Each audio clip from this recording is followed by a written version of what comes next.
తెలంగాణకు సంబంధించి కాంగ్రెస్ గవర్నమెంట్ వచ్చిందని ఏమాత్రం వివక్ష చూపెట్టట్లేదు కేంద్ర ప్రభుత్వం. మొన్ననే ఏదైతే మెహదీపట్నం దగ్గర ఉన్నటువంటి మిలిటరీకి సంబంధించినటువంటి స్థలం ఇచ్చి అక్కడ స్కై వైపర్కి ఓకే చేస్తే ఇప్పుడు తాజాగా భారత నావికాదళం తెలంగాణ కీలక స్థావరంగా ఎంచుకుంది. దేశంలోని రెండో VLF కమ్యూనికేషన్ స్టేషన్ వికారాబాద్ జిల్లాలో నెలకొల్పబోతోంది. నౌకలు జలాంతర్గాములతో సంభాషించేందుకు నావికాదళం VLF very low frequency communication transmission station ఉపయోగిస్తుంది. వికారాబాద్ మండలం పూడూరు సమీపంలోని దామగూడెం అటవీ ప్రాంతంలో ఈ స్టేషన్ ఏర్పాటు చేయబోతుంది. దేశంలోని ఇది రెండో స్టేషను.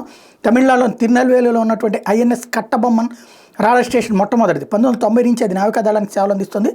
రెండో రాడార్ స్టేషన్ ఏర్పాటుకి తెలంగాణ అనువైన ప్రాంతంగా విశాఖపట్నం తూర్పు నౌకాదళ కమాండ్ ఇప్పటికే గుర్తించింది.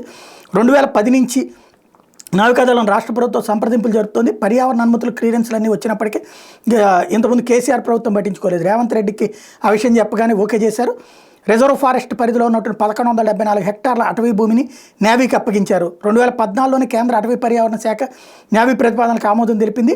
అటవీ భూములు అప్పగించేందుకు 133 కోట్ల కంపా నిధులు, భూ సంరక్షణ చర్యలు చేపట్టే పనులకు 18 కోట్ల నేవీ చెల్లించింది. ఈ ప్రాజెక్టును రద్దు చేయాలని కోరుతూ దామగూడెం ఫారెస్ట్ ప్రొటెక్షన్ కోర్టులో పిటిషన్ దాఖలు చేసింది. ప్రభుత్వం నిర్ణయించిన షరతులకు అనుగుణంగా అన్ని జాగ్రత్తలు తీసుకోవాలని కోర్టు ఆదేశాలు జారీ చేసింది.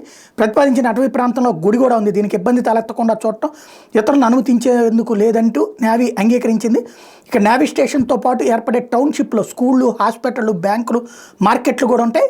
ఈ నేవీ యూనిట్లో దాదాపు 600 మంది నౌకాదళంతో పాటు ఇతర సాధారణ పౌరులు ఉంటారు. దాదాపు 2500 నుంచి 3000 మంది ఈ టౌన్షిప్లో నివసిస్తారు.